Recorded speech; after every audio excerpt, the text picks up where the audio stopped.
I know going back to Wembley, yes, I'll have to go in the away dressing room, but I get to experience another opportunity between the Olympic champions and the current European champions in a game where there's top quality on show for both sides. Two managers who get on tremendously well. I'm looking forward to seeing Serena. She's a top person and a top coach. And yes, of course, I have to go through a weird moment when the national anthem's playing, but something I will hum along to, as I always have done, being the English person that I am. But I'll also do the same for the American national anthem, because I love both anthems. And I'm beyond that weird moment and seeing some of the competitors I've come up against or players that I've gone to war with. It's business come kick-off, and it'll be I hope a top game, an entertaining game in front of a sellout. One of those is...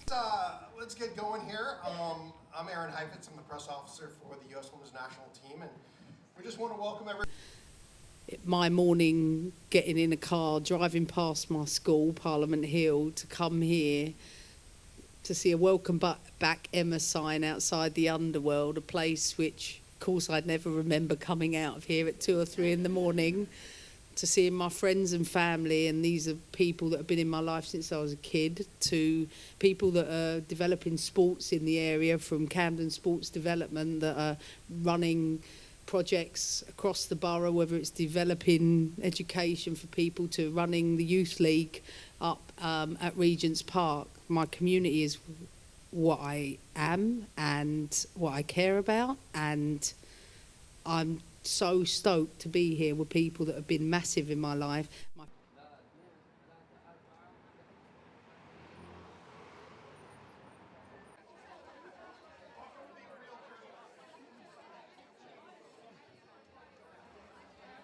You get caught in the rock and hard place at international level is, in order, with such limited games, you got to stick with the same group, because they've got to develop the playing style. I know, but you don't develop opportunities.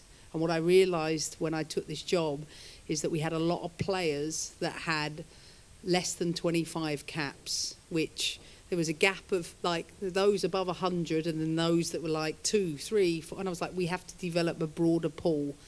So when you develop strategies to win, you can't just always zoom in on, of course, I want to put out a team that, I'm not going to put out a completely experimental team. There have to be connections and relationships there, but I also want to give opportunities. So getting that balance in these two games is critical, because there is going to come a moment I want a player who's got 1 or 2 caps to experience what it's like to play in front of 80,000 people, and it feels a bit hostile and a little bit cold, and you're not really sure, because you get a bit roughed up in the game, who you are. I want to see who some of our players are in that.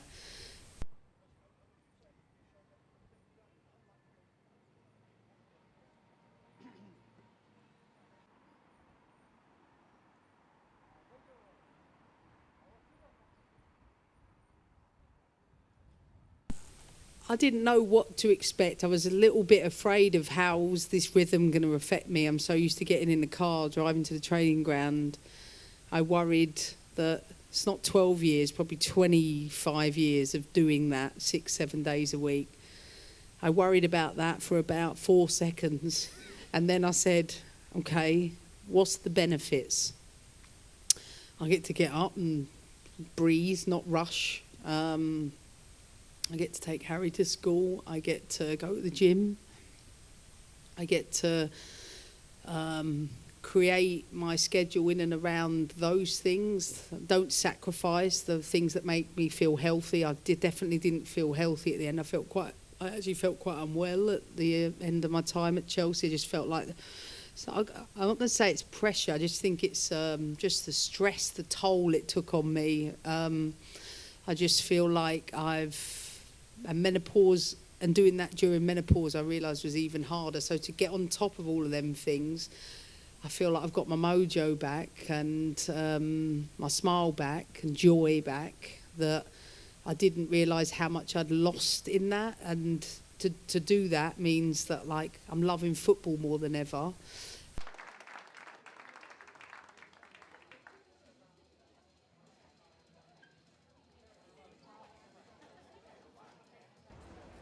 down here, please, Emma. Thank you.